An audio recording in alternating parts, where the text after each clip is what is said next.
Le haut conseiller des affaires internationales du pouvoir judiciaire de la République islamique d'Iran a jugé sans valeur juridique et dépourvu de crédibilité légale le projet de résolution anti-iranienne. Le projet de résolution proposé par les pays occidentaux, qui doit être évoqué bientôt à l'Assemblée générale des Nations unies, reprend les allégations usées à cordes de l'Occident contre la nation iranienne et ses positions politiques à l'encontre de la République islamique d'Iran.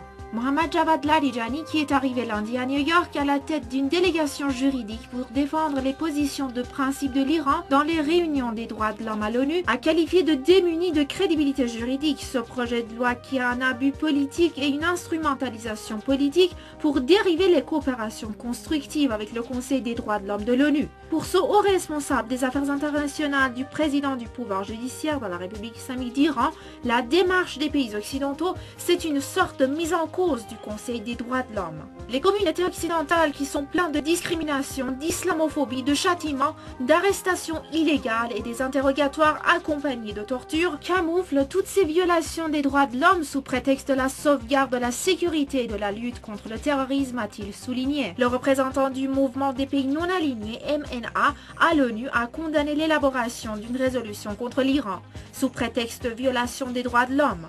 Il a déclaré que le Conseil des droits de l'homme des Nations Unies devrait se concentrer sur les questions liées aux droits de l'homme en s'abstenant de miner la légitimité du Conseil en l'utilisant comme outil de lutte contre certaines nations. En égard au bon niveau de coopération de l'Iran avec le Conseil des droits de l'homme des Nations Unies, l'adoption de telles résolutions ne se révèle pas utile et nécessaire. Et c'est la raison pour laquelle le MNA s'oppose à l'adoption d'une résolution contre la République islamique d'Iran, a-t-il affirmé.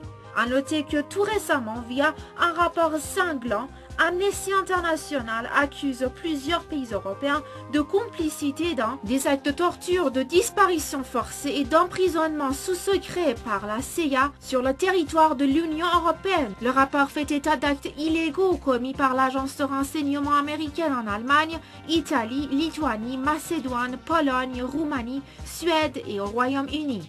Ces actes dénoncés par l'ONG de défense des droits de l'homme feraient notamment partie du programme de la CIA de lutte contre le terrorisme lancé après le 11 septembre 2001. Selon Amnesty, le Conseil de l'Union européenne n'a toujours pas reconnu que l'Union elle-même supporte collectivement la responsabilité de chaque gouvernement européen complice d'actes de torture, de détention illégale et de disparition forcée. L'organisation non gouvernementale somme l'Union européenne de rendre justice aux victimes des programmes antiterrorisme de la CIA. À cela s'ajoutent également les critiques formulées par Amnesty International contre les cas de violation des droits de l'homme au Canada. S'agissant des États-Unis aussi, leur bilan en matière des droits de l'homme a été vivement critiqué lors de la réunion du Conseil des droits de l'homme à Genève.